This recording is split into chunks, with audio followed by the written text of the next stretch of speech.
Monday, March 27th, 2017. Pledge allegiance to the flag of the United States of America and to the republic for which it stands, one nation, under God, indivisible, with liberty and justice for all.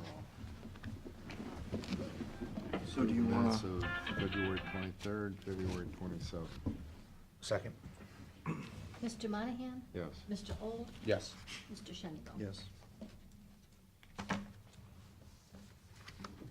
Hoping that'd be up here by now. Well, he's not on for another 15 minutes. He's taking advantage of that. Quiet. Yeah.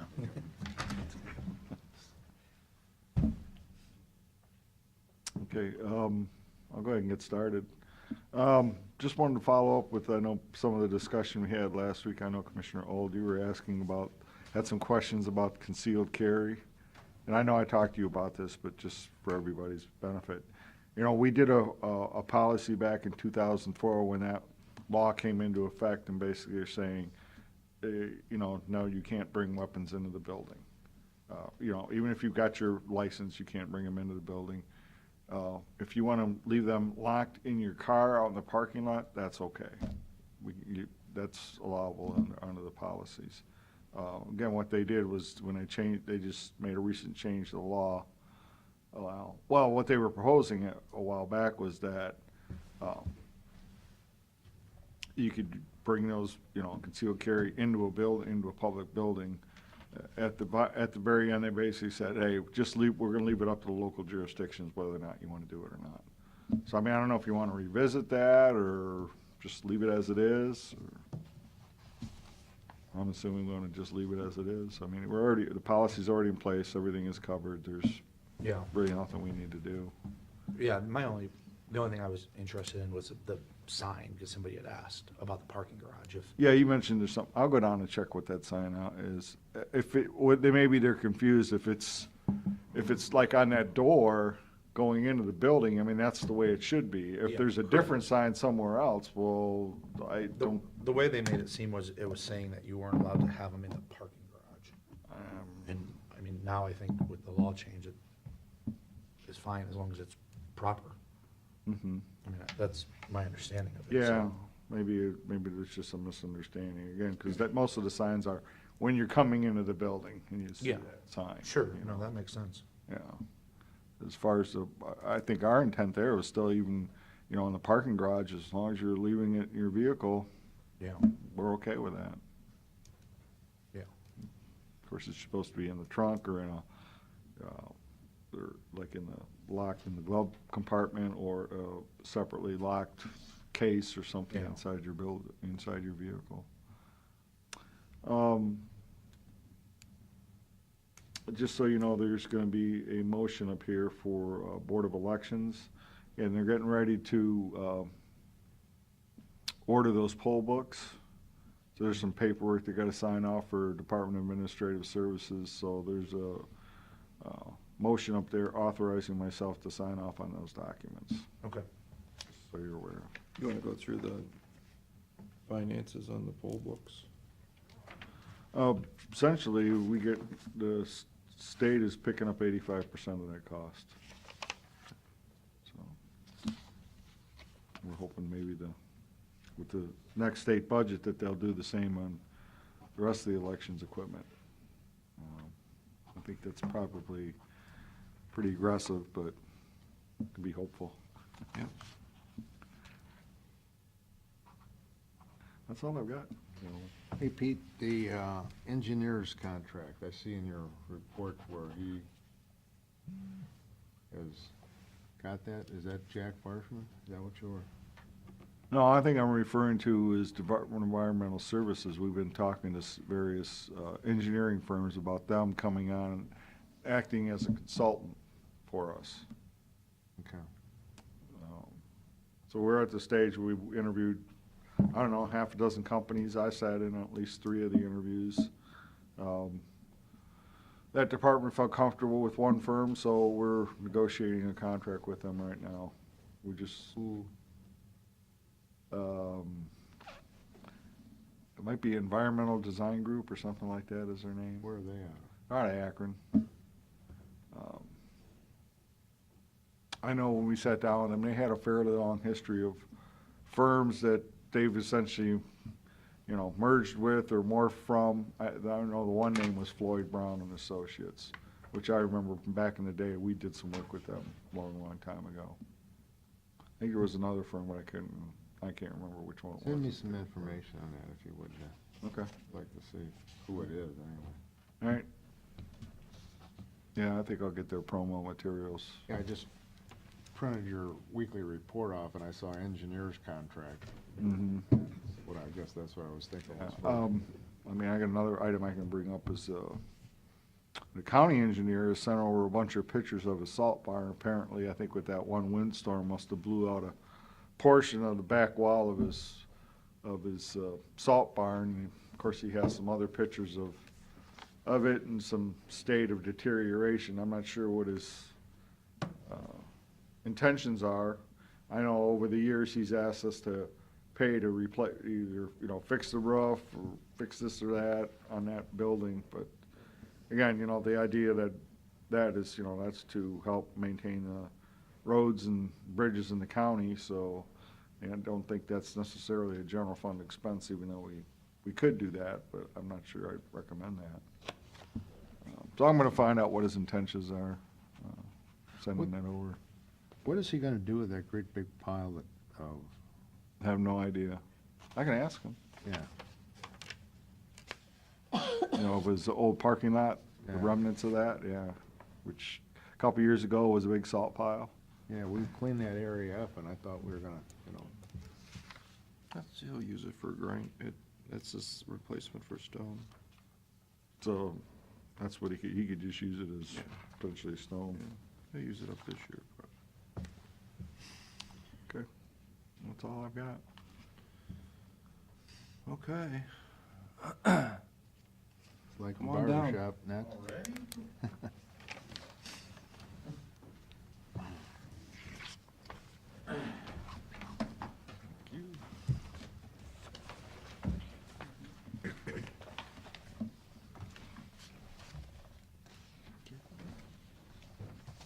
Turn my phone off.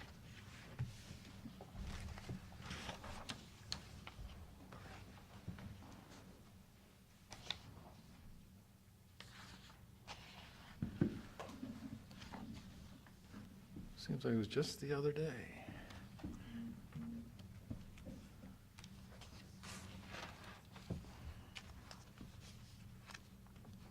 Kind of highlight the general fund being our largest, most attention spent on.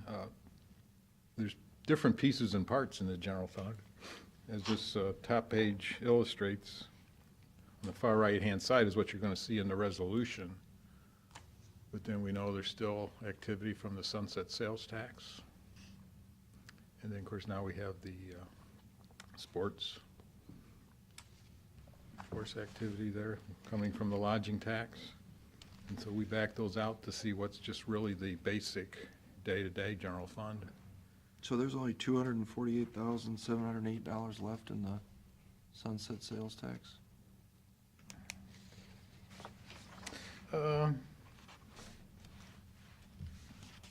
I'm seeing Technically, it's 588,076. 588. 076. You, at the beginning, we were showing 3 years, you got 15, 16s, and 17s. Yeah, the first page should be just the budget. This is 2015. Oh, Okay. 604,000? I got it, 588, yeah.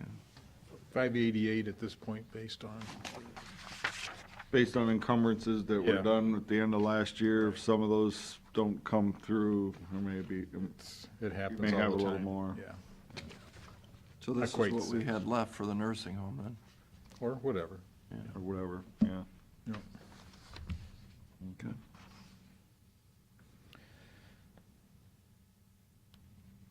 I think the big issue for 17's budget, at least for the general fund, is revenues. We spent a lot of time looking at that.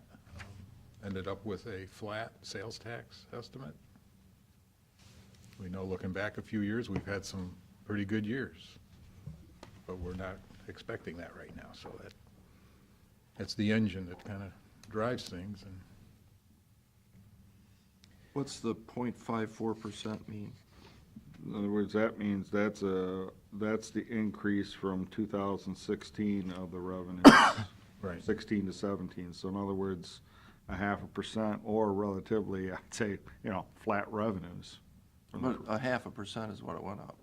Yeah, that's it. yeah, if you go out that many decimal places, yeah. Yeah, the expenses are, what, 0.4%? Yeah. Or 4/100ths, yeah. People Well- that would have read the minutes, been paying attention, we've met with a lot of department heads more than once, we've gone back, we've made suggested cuts. A lot of departments were very cooperative and said whatever you need to do. Some maybe not quite as willing to give up on some of their expenses, but yeah, there was, in some years you meet with the departments once, you present it, if there's no issues. We had a lot of dialogue this year. So essentially on that, day-to-day general fund part, taking out the lodging tax and the sunset sales tax, I mean, the budget's only, what, $11,000 bigger than the previous year? So really flat. Why is the lodging tax not 1.3 something? That's the amount of the bonds that we're expected to pay, plus there's still a little bit left on that, shoot, what do I call it? The owner's representative contract. But why wouldn't the revenue be the higher number? Well, we wanted to take a conservative approach with this project to make sure that, in case there was any fluctuation, economic downturns, that we were gonna start this off slow, make sure that, say, that if a few years down the road, this doesn't do as well as, say, it should, that we build up a little bit of surplus, that if in case there's any future deficits. So we didn't necessarily match the bond payments to the revenues, because those revenues could, they're not certain, So we left a little bit of room out there. What'll happen, though, is over time, the bond payments will escalate somewhat. But hopefully by then, everything should be, should be matching up. And this doesn't take into effect the 4th percent at all? No. Not even here? No. This is, quote, the 3rd percent. Yeah. Right. So if it brings in 1.3, for instance, there's $100,000 goes into, But just sits that in net Sits there. reserve. okay. Do we take any money for administering that? No. Can we? Oh, as far as like the county auditor, Yeah. I mean, by law, yeah, he takes some money to administer it. There was the issue of interpreting that.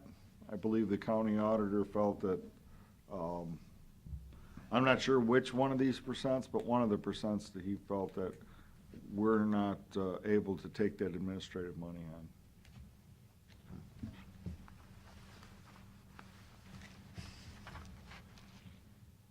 Okay, next page. Instead of budgets, it's actual yearly activity. This is more just for your information if Yeah. you're curious. I'll just note, like, say on the lodging tax, you'll see that there's a $21,000 surplus. That's because if you look at 2016 actuals under the lodging tax, there was a $19,303 deficit. That's because we processed the reimbursement and the trustee didn't pay it till January. So that's why you see like something like that. Other than that, that's just really more for your information if you care to look at it. So, the next next 3 pages are essentially a summary of the general fund. And, it'll show, the difference between where we where we set our budget in 2016, where we're setting it in 2017. And to the right shows you, you know, dollar amounts over, under, and percent, and what it is on a percentage basis. So just say, for example, under the commissioners, our budget is 9% lower than it was a year ago. So that should match this sheet that we were doing. Actually, that sheet matches more with the front sheet. No, I mean the individual items, those like. Oh, yeah, right, the exactly. Commissioners Yeah, was 265.59. yes.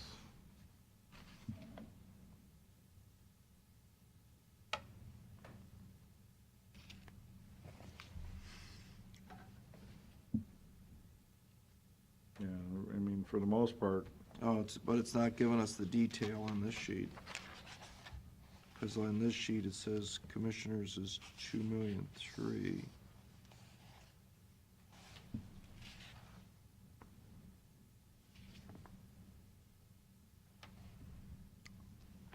well, on that one column, Pat, I think you're looking at didn't have the final amounts. Say, like, just for an example, we allocated a few extra dollars to, say, IT, Yeah, read that. so that wouldn't have that in there. The courthouse security, didn't we, whose budget is that in? Is that in Bennett's or Tone's or? No, that's in the sheriff's now. Pardon? That's in the sheriff, Sheriff's account, okay. yes. And actually, before the sheriff, it was actually under, I mean, we showed it as a separate department, but the appointing authority at the time was actually Judge Delameter. How much, you know, I'm wondering how much courthouse security, what are we paying as opposed to other years? It's very similar. Is it? Yeah, it's what, around 70,000 or so, Yep. plus Can't we minus. break that out? Oh, we do in our accounting, it's on some of these to try to show it by area of responsibility. We kind of consolidate some things, but we can give you more detail if you'd like. Yeah, there's a separate department number just for that within the sheriff's budget, so you can see it separately. Separate line item. Yeah. Mhm. Mhm. The sheriff has, I think, 5 general fund areas. Yeah, I think 5 or so. 6. I mean, Something like that. you'd like more, but Yeah, I mean, speaking of the sheriff, I mean, it's the largest single budget in the general fund. His is a 4% reduction from the previous year. So obviously, he really cooperated with us to help get the numbers down.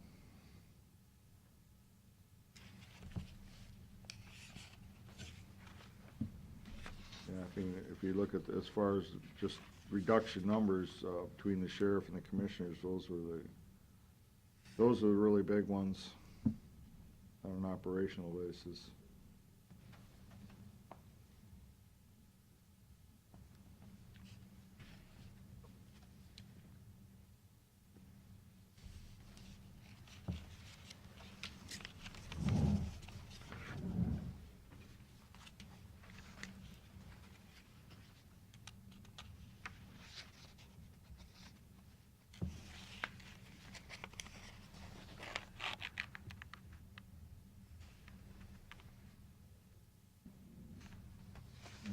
Those are the, you know, probably the biggest negative numbers here. There are a couple ones that have some increases.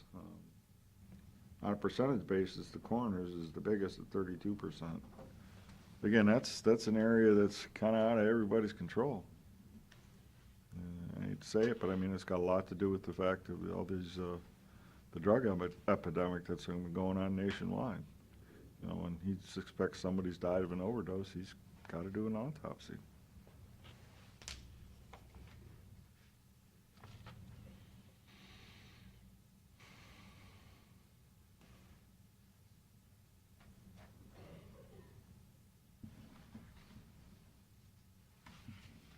Anything else you think, Ed, we need to point out in there? Or?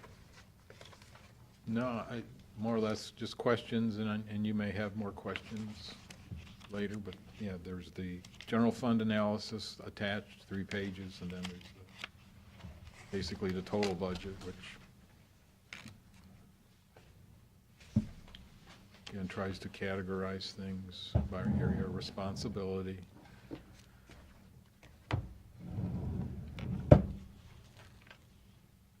Did you put the murder trial cost under common pleas? Yes. So under common pleas, what goes in the Court of Appeals? The Court of Appeals is shown separately. It would be, Oh, I'm sorry. it would be My bad. the murder trial costs, it would be Judge Tone's operation, Judge Bennett's operation, and adult probation. And what do we use for murder trial? The 330,000. Yeah, no change. Okay.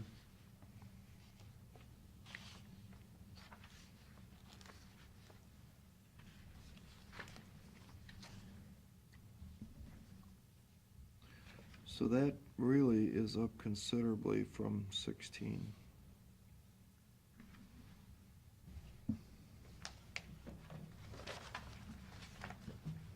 Not that line item?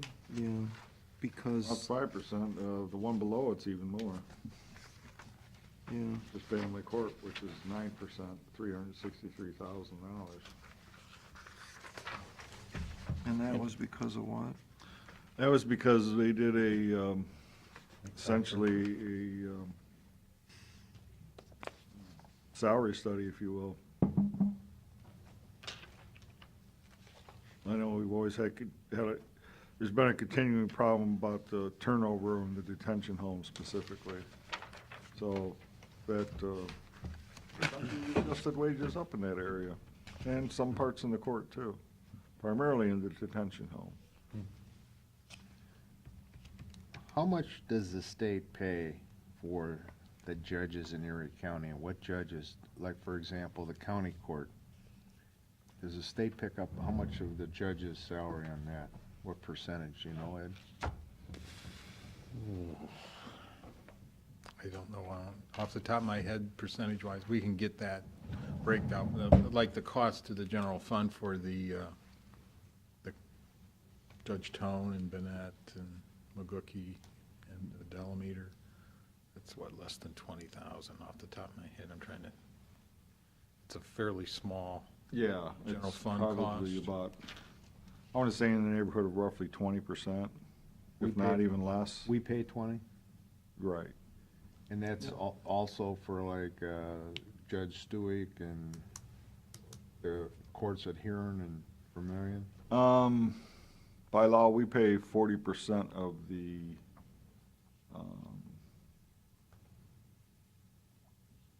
well, let's see, I'm not sure how that one works. their clerk. I think we have, what, Sandusky, Huron, and Clerk and a Vermillion. judge and bailiff, we pay 40% of essentially. That's in the municipal court.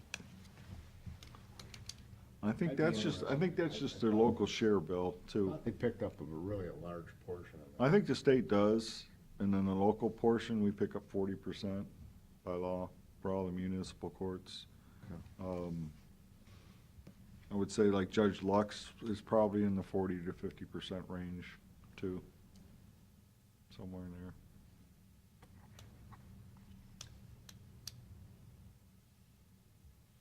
Well, this sheet gives you all the breakdown of everything right here.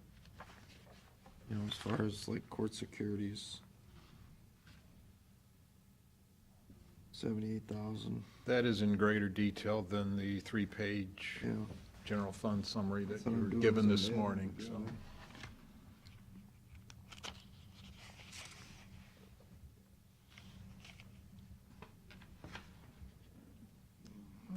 I'd say the level of detail is very similar. It's, 3-page and what you're going off there, Pat, it's Mhm. pretty close. Yeah, so far it is.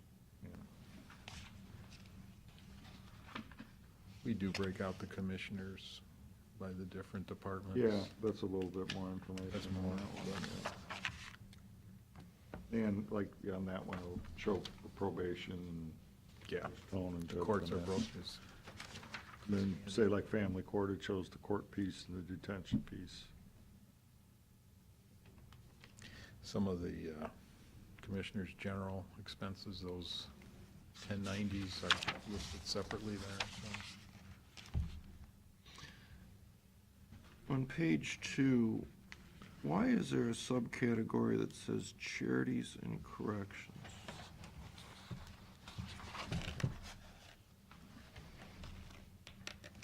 That really just goes back for a long, long time. Because my question is, can we give to charities? I think it's more like veteran service gives charity out, right?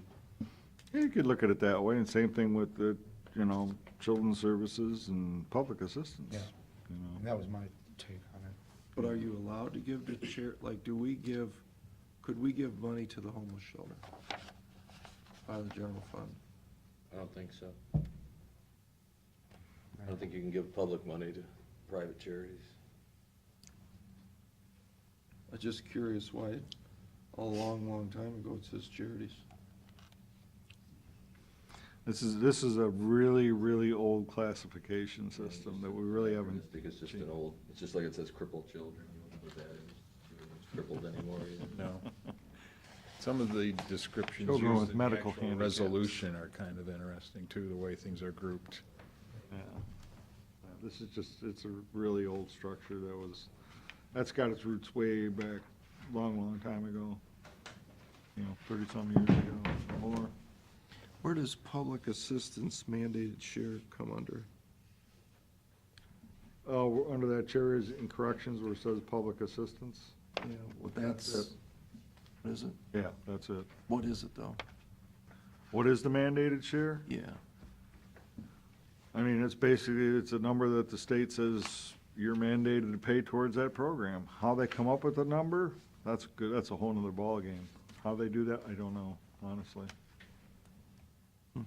It was interesting, again, when you had me take a look at other counties, there were some counties with, that are bigger than us, had smaller mandated share amounts than us. Yeah.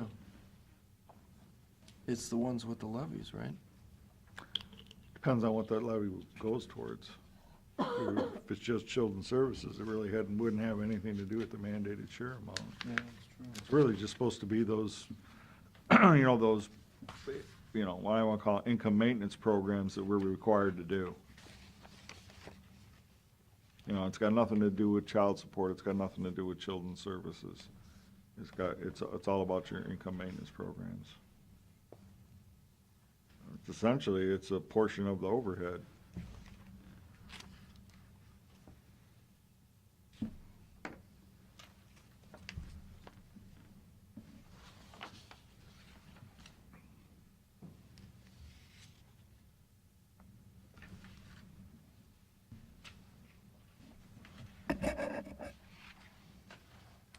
As far as the total budget goes, those last, I think, 4 pages it is. Our budget at the beginning that we sent last year was 141 million. This budget, we're at 134.3 million. Roughly a reduction of 6.8 million, or Where you see that, Pete? 5%. If you go to the very last page of this whole packet, that's got our total county budget in there on those 4 different pages. At the very bottom, you look over that column that's bolded, it says 2017 appropriation. We're at 134.3 million. And a few columns over to the left shows the 2016 original appropriation, 141 million. We're down by $6.8 million. And that is pretty much attributable to just one project, that is the Bayview sewers. Essentially, that's wrapped up. I mean, we still have a little bit to go on that, the final resurfacing of the roads. Other than that project's all wrapped up. What's the 182 million number, amended certificate? What's that mean? Amended certificate means that is your revenue sources, fund balances or fund reserves, plus incoming revenue estimates. That's too much, though. Isn't it? Too much? Wow. Where's the 50 Well, million if you come in think there? Got cash balances in there. yeah, right, it's got your fund reserves in there. But the fund reserves is not nowhere near that. Is that the last column? Yeah, what? No, it's fund reserves and revenues, Pat. So if you look at the last column, it's showing what's unappropriated. Yeah, That's roughly $51 million. You want to leave your reserves unappropriated, that's what that represents. so in all these fund balances, which takes into account health insurance, yada, yada, yada, there's $50 million unaccounted for out there. Well, it's accounted for, it's just I that don't we know, didn't I budget shouldn't it. have said- We haven't used it in the budget. And that's what you, I mean, if you're going on the concept of a balanced budget, that you don't want to spend any reserves, you're just spending what's coming in, what's going out on an annual basis, those are the same, then you're not using your reserves, so that's the number that should be there. I just couldn't tell you what what the initial reserves numbers is, if it's 50 million or, just an example, in the general- Revenues isn't quite 128 million total. Not quite 128. Okay. Your revenue? I didn't hear you. Current revenue, Yeah. all funds without balances, is just under 128 million. I thought this says 134. Right. He said 128. So there's a few areas where we've used some reserves into the budget. Right. I could name one big one for sure, and that's Board of DDs. I'm sure the county engineers is another one. I mean, we had some budgets like that we said, okay. But Oh, yeah, I remember exactly what you're talking about with Board of DD. mhm, Yeah, maybe I Right. went over it. mhm. So, back to page 2 of 3. Wait a minute, my bad.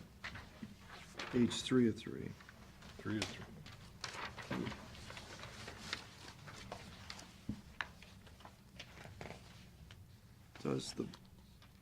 Why doesn't the general fund budget where you're showing 30,666? Right? Mhm. Why doesn't that match the front page at 29 something? That is just again, we segregated the general fund into a couple other little pieces that are hidden in there, which is the sunset sales tax and the lodging tax. If you go over to the far right where it's got totals, At which page? on page 1, Oh, I see what you're saying. see it? If you go to the totals, it's right there. Got it, That okay, number is the same as. Yeah, that I number's got the it. same. okay. All right.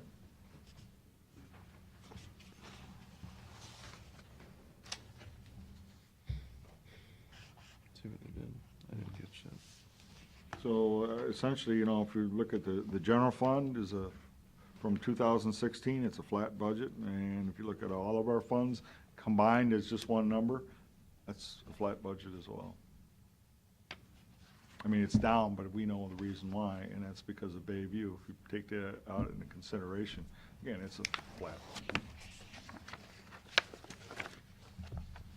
Overall, in general and overall. I think how do I say this? We always have a Bayview going on every year. Usually something big. There's something big.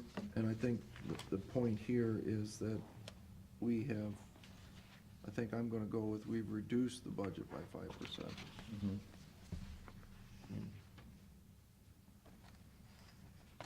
You always have something carrying. We have for years and years and years. Yeah. And I think Yeah, you through all always this work we've got like a done- project always going on, yeah.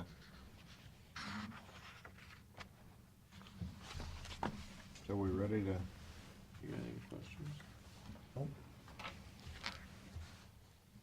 want a motion? Do you wanna do that now, or?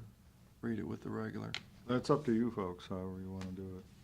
Well, let's get them started, and we'll do the resolutions after. That's fine. All right, thanks. Nice job, you guys. Thank you for all the Yeah, work you guys put yeah, a into lot this. of hard work. You guys got a lot smarter, I'm sure.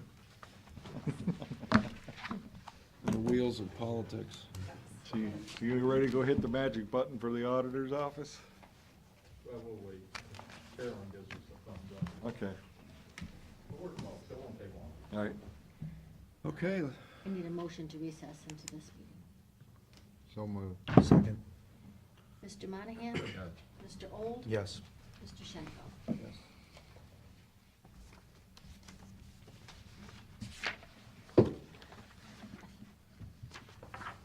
You're up. Thank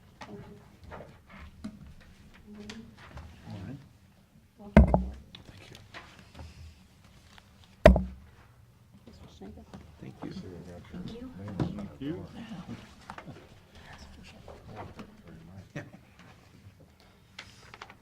Well, good morning.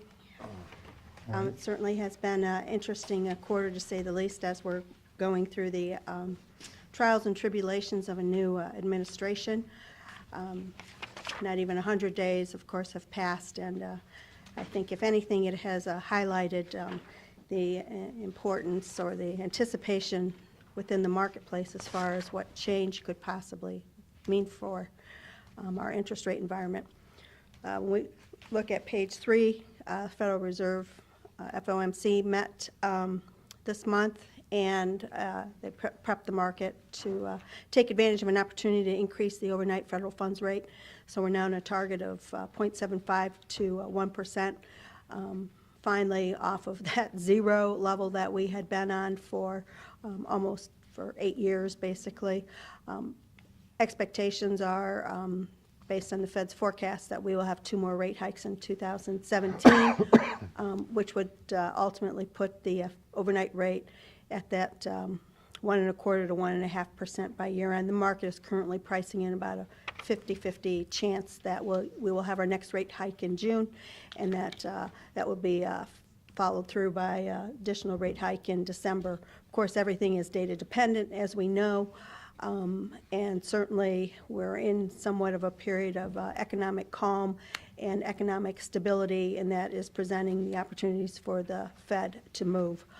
In the long run, the Fed is looking to get rates, and when we say rates, the short-term Fed funds target to a 3% level, and that would represent a 1% premium over a 2% inflation target. But the expectations are that we are still a couple years away from potentially attaining that. So the labor market has certainly been relatively stable, and inflation has been relatively stable as well. Those are the 2 mandates that the Fed does follow. We look at page 4, we can see the impact on interest rates here recently, comparing the end of October, which would be prior to the election, to the end of February, which of course would be we're deep into the Trump administration. We can see that the market has certainly moved interest rates up, not only what the Fed has done, but also on the longer term basis. That has dialed back a little bit here today and Friday as a result of inability of the administration to move forward the health care bill, and that certainly is bringing into question will some changes take much longer than the market originally anticipated, and were campaign promises made that will not be able to be kept. So a little bit of that enthusiasm has been retracted from the market. But it certainly, we believe, with rates where they are today, even, it still presents opportunities, we believe, to take advantage of the longer-term rates as well and to maintain some balance. Page 5, unemployment rate, again, Fed mandate. Fed has characterized that to some degree we're basically in a full employment situation. When we're between that 4% and 5% range, there's a tendency to feel that employment is, in the sweet spot, although we do know that that participation rate remains an issue. Particularly as, of course, the baby boom generation retires, that impacts the numbers. But additionally, there's a significant amount of labor slack out there that one would expect that if the infrastructure projects start to become formalized, and that creates jobs, that there would be sufficient labor force out there to fill those positions. That leads into The participation rate, that does not include under 60. or part-time, right? No, it includes, it's an age range, so it's over 16, under 64. So it does include part-time workers as well, Does. yes. I've always heard higher numbers than that, that's why I asked. If we look at the unemployment rate, there's a broader measure of the unemployment rate, which is like 9.2%. And that factors out the part-time folks, like who are working part-time for economic reasons. I would like to work full-time and can't. So that number is much higher. And many folks would argue that that is a truer measure of the unemployment picture for the U.S. Page 6, inflation, looking at the measure that the Fed follows, the personal consumption expenditure measure. It's been staying here under the 2% target, currently stands at 1.7%. Generally, when the Fed is compelled to raise interest rates in a fast fashion, we would generally have inflation much higher than levels that they are today.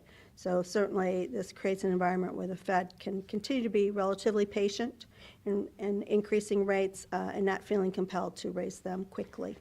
Of course, that's a historical measure.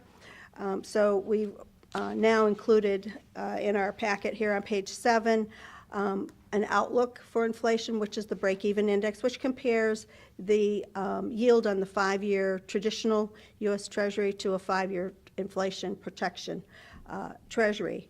And this gives us an indication of what the market expects inflation will be over a 5-year period. And as we can see, it has increased quite a bit over the past year here, but we are still only just now even at right around the 2% level. So again, actual inflation has been below target. Expectations are for some increase in inflation, primarily perhaps as a result of renegotiation of trade agreements, which could increase the price of imports, and that could increase inflation, and along with, of course, if there's a significant job creation, that could also serve to increase inflation. But we can see that the market is not looking at the potential to be substantial. So in other words, you're looking for the rate of inflation, your company is the flat for the next 5 years. several years, 5 Yes. years? Yeah, and a lot of that has to do, with changing consumption patterns, of course, with the population, along with the demographics, particularly, we are a little bit of an aging population in the U.S., and then additionally the fact that it still is very much a global economy. So lower priced goods and services serve to keep our goods and services rate of increase in prices lower as well. That's what we feel today. This is can be a moving target. We can certainly see that as things start to unfold and maybe move forward, but then don't. Yeah. We can only make decisions based on what we know today. The interest rate outlook on page 8 is another piece that we've always been looking at. And what we're looking at there is the interest rate swap market. And this is where the market then prices in on swaps where they believe the overnight rate will be. So the overnight Fed funds rate. And so we can see in the gray line, the end of October, prior to the election, the market anticipated in 5 years that the overnight rate would only be about 1%. Post-election, the market is now expecting that the overnight rate will be about a 160, 180. So when we think in terms of today, we're in that 0.75 to 1% range. The market is telling us that they are only pricing in 4 rate hikes over the next 5 years. So again, these are all measures that we follow to look at the change, to get an idea of what the market has priced in or not. and it's, of course, all subject to as conditions unfold. We talked last time, again, on page 9 about, headwinds to what is, Mark has a rather rosy picture as they look ahead, but certainly one of the big headwinds is the student loan debt problem, which has grown substantially over the past 15 years and now stands around 1.3 trillion, significantly higher than even outstanding credit card debt. And the other factors that come into play with this has been a high level of delinquency rates on student loan debts, along with, although I found this a little interesting, did some research, the average student loan debt outstanding is $30,000, which is a pretty sizable number, but when we think in terms of where that ranges, we know there's many folks that have much higher student loan debt, and the average debt service associated with student loan debt is like $350 a month.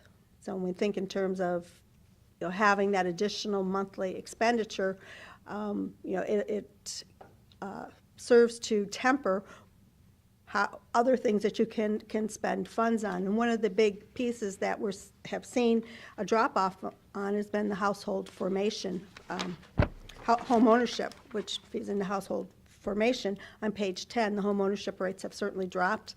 And as we know, with our U.S. GDP is 2/3 driven by consumption, and a big piece of consumption is housing related.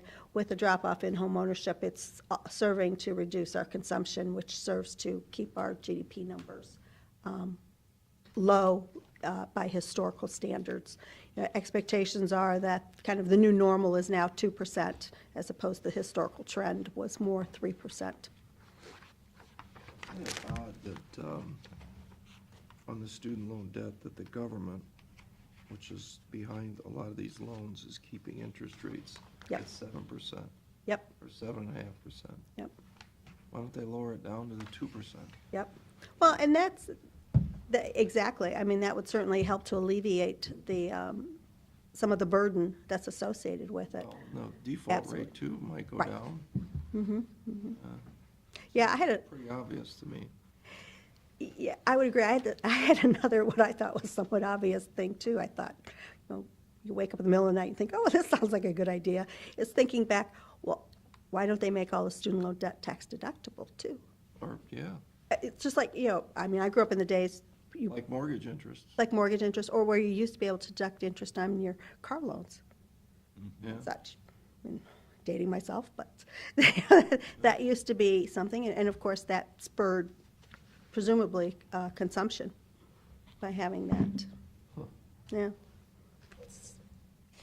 I don't know if there's a suggestion box someplace we can put our ideas in, right? You know them, don't you? Call them up. Yeah. But I think between the two of us, we've got two good answers. Shall help it. There you go. Easy. Who would know student loan debt could be that complicated though, right? I'm sure is what it comes down to. Big number. It is a big number, Bigger than credit card debt now. yes, Kind of scary. yeah. Yeah, and you think in terms of, well, how did it get so out of hand here? A couple factors. Number one, certainly a push for, under the concept on an education standpoint, that everyone should go to college. So folks who maybe shouldn't have gone to college, went to college and incurred debt. And then additionally, during the economic downturn, when the jobs had disappeared, anyone who came out of college perhaps decided, well, I'll just keep going back to college, Yeah. go from my associates to my bachelor's to my master's, and even enter, say, a PhD program. Or folks who lost their jobs during the economic downturn, well, what do? You go back to school to, improve your resume, your credentials, or a new skill. And you're not working, you take on debt to do that. So it certainly, has multitude of factors have Yeah. resulted in where it is today.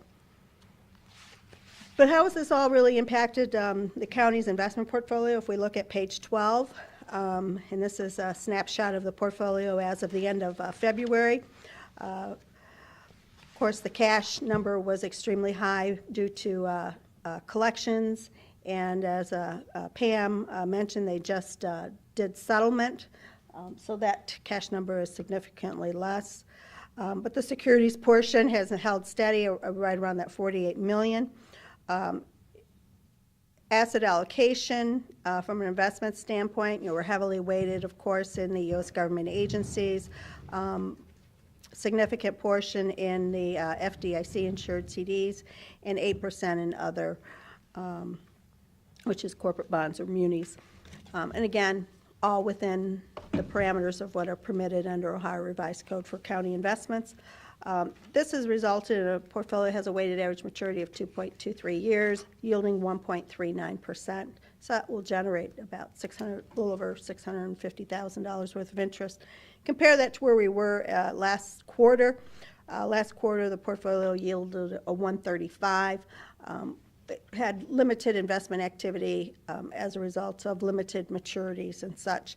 So when we look at the maturity distribution graph, the bottom section of the page, we can see we had over 10 million that's going to be maturing here in the next year, which we will be looking to reinvest in what is now a better interest rate environment. And in that 1 to 2 year area, almost another $15 million. From a strategy standpoint, our objective would be to have just under 40% of the portfolio invested out in that between the two buckets of the 3 and 4 year and the 4 and 5 year area. Again, that's where we could take advantage of higher interest rates, and in a very slowly rising interest rate environment, we think that that does make sense to do so. Okay. And then lastly, we have the inventory of the individual security holdings that supports the snapshot view. Okay. Any further questions? So the projected number for us is 668,000. That's already cooked in the rising interest rates in the 10 million that's going to mature. That is based off of what is in the portfolio today, so it does not take into account Also, it could be reinvestments. higher. It could potentially be higher, yes. Yeah, it's because when we look at the yields on the securities that are maturing here in the shorter term, even through just the year-end 2017, they range from 0.8% to 1.35%. So as we put additional funds out in that 3, 4, and 5 year area, those funds will be reinvested, say in the 160 to 2.25, 2.30 range. So a much higher interest rate environment. So we could potentially see 700,000. Yes.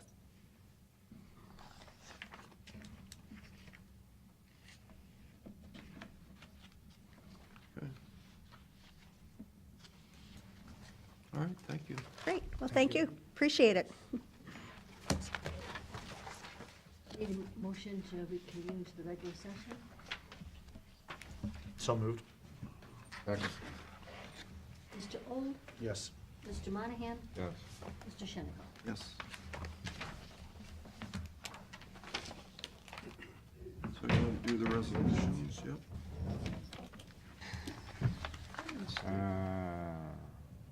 Authorize the county auditor to make in-fund transfer. Paper clips?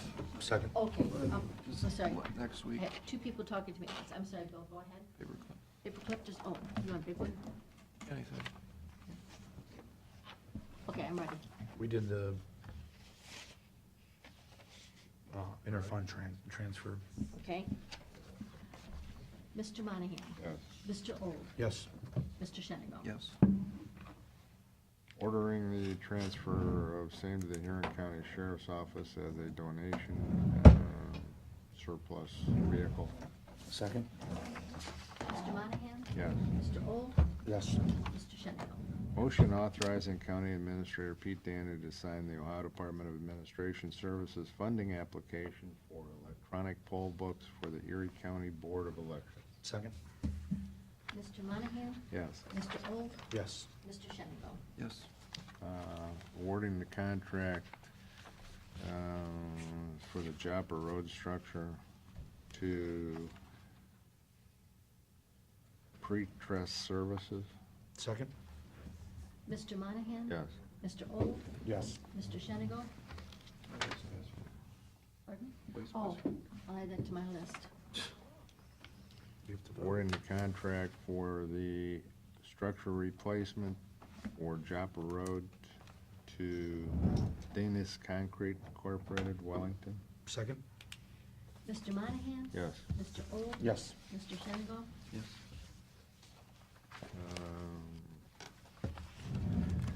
Resolution adopting the annual budget. Second? Mr. Monahan? Yes. Mr. Old? Yes. Mr. Shenigo? Yes. Oh, That's it. it wasn't, Now a motion to adjourn. so moved. Second? Mr. Monahan? Yes. Mr. Old? Yes. Mr. Shenigo? Yes.